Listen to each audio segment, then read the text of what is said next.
Welcome in B part of lecture 3. It's continuation of third lecture. In this series of lectures, we will cover inverse of a square matrix in a BSc syllabus topics. And in today's lecture, we will give the proof of three main theorem depending upon the inverse of a square matrix. In A part, we already done the proof of three theorems based on inverse of a matrix. In today's lecture, we continue this one proof series ko and give the proof of three more theorems. These theorems are, if A and B be the two non-singular matrices, given है कि A और B आपके non-singular matrices हैं और order is M, this one, and this is always true. The product of AB inverse of this matrix is equal to B inverse into A inverse. ठीक है, तो हमें ये प्रूफ करना है फर्स्ट. तो सेकंड, आज ही हम प्रूफ करेंगे कि ए अगर आपकी non singular matrix of order n है तो डिटर्मिनेंट ऑफ ए इन्वर्स, आप इसे ऐसे भी कह सकते हो, determinant of A inverse is equal to determinant of A कर दीजिए, जो आंसर आएगा उसका इन्वर्स. ठीक है, सेकेंड थ्योरम हमारी ये है.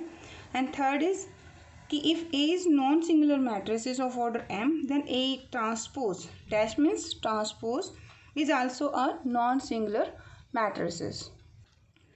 देखिए फर्स्ट प्रूफ करना है. what is given in the first proof? A and B both are non-singular matrices. It means determinant of A and determinant of B both are non-zero. ठीक है, तो first I will use this result here. As A and B are the non-singular matrices of order M, so determinant of A and determinant of B is not equal to 0. ठीक है, तो ये आपको given है. अब हमें prove करना है कि A B inverse is equal to B inverse A inverse. तो अभी लास्ट टाइम हमने किया था कि ए कोई सी मैट्रिक्स है, तो अगर उसका इन्वर्स एग्जिस्ट करता है तो सी इंटू सी इन्वर्स किसके इक्वल होगा? I M and C inverse of C. ये तब है जब आपका सी मैट्रिक्स का इन्वर्स एग्जिस्ट करे. तो अब हमें ये प्रूव करना है कि ए बी का इन्वर्स, यानी आई विल टेक सी जो है दैट इज ए बी, और मैं यहाँ आपको दिखाऊंगी कि सी इन्वर्स जो है वो equal to B inverse A inverse के इक्वल है. तो इसका मतलब क्या होगा? ए बी का inverse is equal to B inverse A inverse. तो ये लॉजिक हम यूज़ करेंगे इसके लिए. तो फर्स्ट, सी कैसी मैट्रिक्स होनी चाहिए? That should be a non singular matrix. C किसको लेंगे? ए बी को. ठीक है, तो हम नोटेशन में सी नहीं पुट करेंगे, जस्ट ए बी के हिसाब से ही करेंगे. तो first I want to prove that A B is a non singular matrix. तो start with the determinant. And अब आपको पता है कि डिटर्मिनेंट की प्रॉपर्टी क्या होती है? Determinant of product of two matrices is equal to determinant of first matrix determinant of second matrix. And determinant of A कैसा है? Non zero. Determinant of B कैसा है? Non zero. तो product of two non zero number is again a non zero.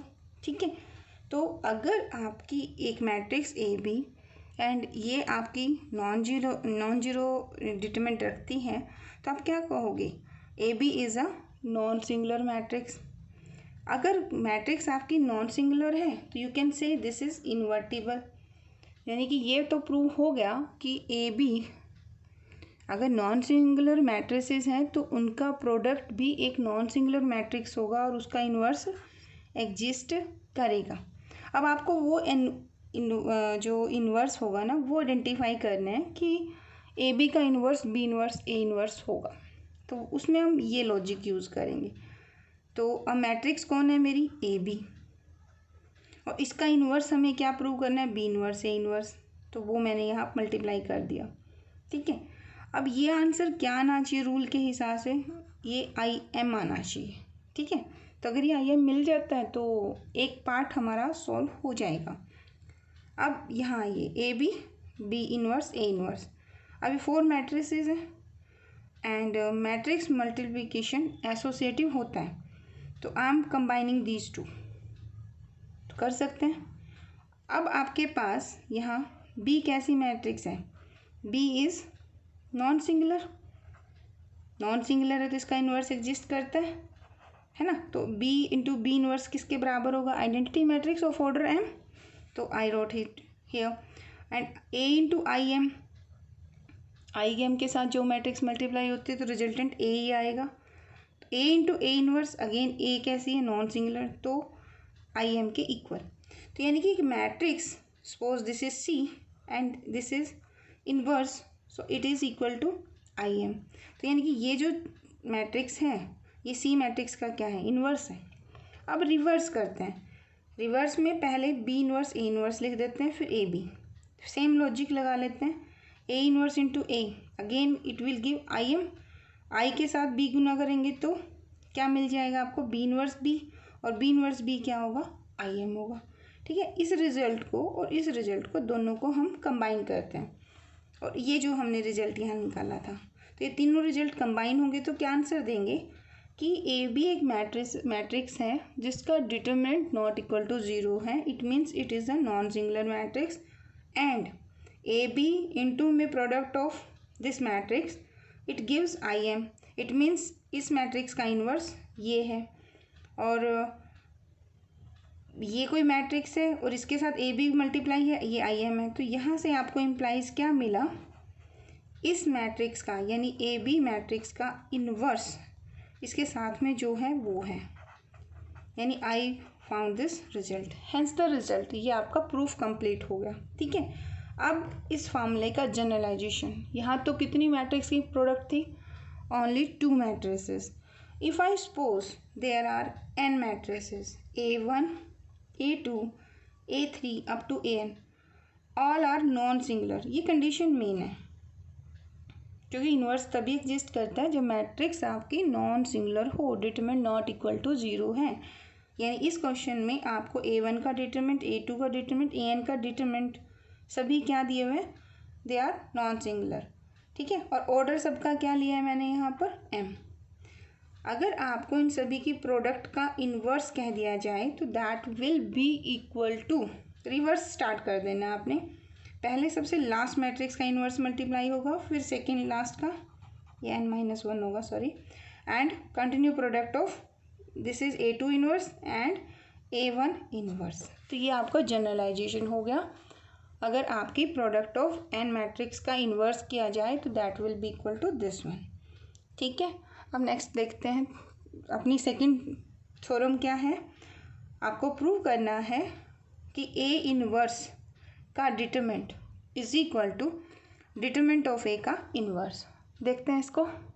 Starting the second proof, इसी proof से हम एक और रिजल्ट भी निकाल सकते हैं। व्हाट इज़ दैट, देखिए अभी आपने किया जनरलाइजेशन कि continue product of n matrixes, है ना। यहाँ पे हमने क्या लिया, A1 A2 A3 AN inverse, तो रिवर्स इनवर्स के इक्वल होगा।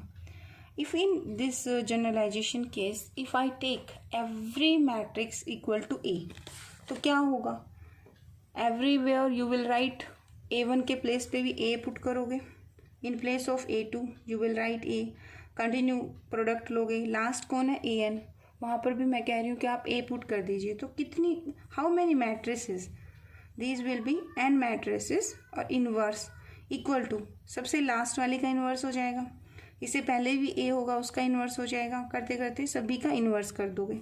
तो how many matrices, these counting कितनी होगी, इट विल बी n, और सेम है। ठीक है, और ये आपने किया भी होगा कि अगर A स्क्वायर है तो इसका मतलब क्या होता है, A इंटू A। अगर आप continue product of n matrices लोगे सेम टाइप की तो that will be equal to AN। तो this is AN inverse is equal to, यहाँ क्या है, मैट्रिक्स आपकी A इनवर्स है और कितनी बार मल्टीप्लाई है, n टाइम, तो इट इज़ A इनवर्स का n। ठीक है, तो ये भी आपका एक रिजल्ट रहेगा, तो मेमोराइज दिस। तो टुडे अभी अभी हमने क्या किया, AB का inverse is equal to B inverse A inverse होगा, n मैट्रिसेस हो तब भी रिजल्ट ट्रू जाता है। अगर सभी मैट्रिसेस को आप सेम ले लोगे तो AN का इन्वर्स, AN का मतलब है A matrix is multiply by n time, और यहाँ पे A इन्वर्स का मतलब है इस मैट्रिक्स का इन्वर्स, मतलब मैट्रिसेस को n टाइम मल्टीप्लाई कर दो फिर उसका इन्वर्स लो, वो किसके इक्वल होगा, पहले मैट्रिक्स का इन्वर्स कर दो और इसको n टाइम मल्टीप्लाई कर दो, answer will be same in the both cases. अब देखते हैं सेकंड प्रूफ। सेकंड क्या है? सेकंड कहता है कि डिटरमिनेंट ऑफ ए का inverse that is equal to determinant of A and inverse, बशर्ते कि आपकी मैट्रिक्स कैसी होनी चाहिए, that should be a non singular matrix. मतलब गिवन है आपको कि ए आपकी नॉन सिंगुलर मैट्रिक्स है। तो we will start our proof with the given condition. What is given? A is non singular. तो आप लिखिए since A matrix A is non singular, ये आपको लिखना है। Since matrix A is non singular so determinant of this matrix is not equal to 0। ठीक है, अगर डिटरमिनेंट नॉट इक्वल टू 0 तो दिस इम्प्लाइज मी कि inverse of this matrix exist, आपका इन्वर्स एग्जिस्ट करेगा इस केस के अंदर। ठीक है, अब जो प्रूफ करना है वहाँ जाना है। अगर इन्वर्स एग्जिस्ट करता है तो by the definition of inverse of A matrix A into A inverse किसके इक्वल होता है? That is equal to I of M. M क्या है? यहाँ ऑर्डर है, and this is equal to A inverse of A. आप इनमें से कोई एक भी केस पिक कर सकते हो। I am picking this case, यानी कि मैंने क्या केस लिया? A into A inverse is equal to I of M. अब आपको देखो क्या प्रूव करना है, डिटरमिनेंट प्रूव करना है ना। तो इसका मतलब आपको इस इक्वेशन का क्या लेना चाहिए? Take determinant both side, take determinant both side. अब on the left hand side तो ये आंसर आ जाएगा ए इंटू ए इनवर्स का डिटरमिनेंट, और राइट हैंड साइड में हो जाएगा आई एम का डिटरमिनेंट। ये हमने प्रीवियस लेक्चर में किया था। इसका आंसर बताओ। आइडेंटिटी मैट्रिक्स का इनवर्स डिटरमिनेंट क्या होता है? That is a number 1। और यहाँ क्या हो जाएगा? प्रोडक्ट ऑफ टू मैट्रिक्स का determinant is equal to product of determinant of individual. ठीक है, तो यहाँ पे इसे क्या कह ले सकते हो आप? इधर रखिए, और डिटरमिनेंट क्योंकि आपका नॉट इक्वल टू 0 है तो आप इस टर्म को नीचे डिवाइड भी कर सकते हो। तो A inverse, this is a matrix but this is a number, it is equal to 1 by determinant of A. अब डिटरमिनेंट ऑफ ए तो एक नॉन जीरो नंबर है ना, मैट्रिक्स नहीं है, ये एक नंबर है। तो आप इसको ऐसे लिख सकते हो, इसको ऊपर लेके जाओगे तो ये इसका इन्वर्स हो जाएगा। तो व्हाट इज हियर? देखो ये तो है डिटरमिनेंट, तो आपने प्रूव किया डिटरमिनेंट ऑफ किस मैट्रिक्स का डिटरमिनेंट की बात हो रही है? ए का इन्वर्स इज इक्वल टू किसके बराबर है?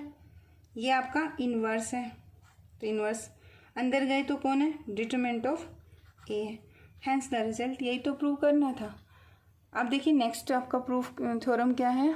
थर्ड पार्ट में क्या गिवन है कि A is a non singular matrix, और हमें प्रूव करना है कि A dash is non singular matrix.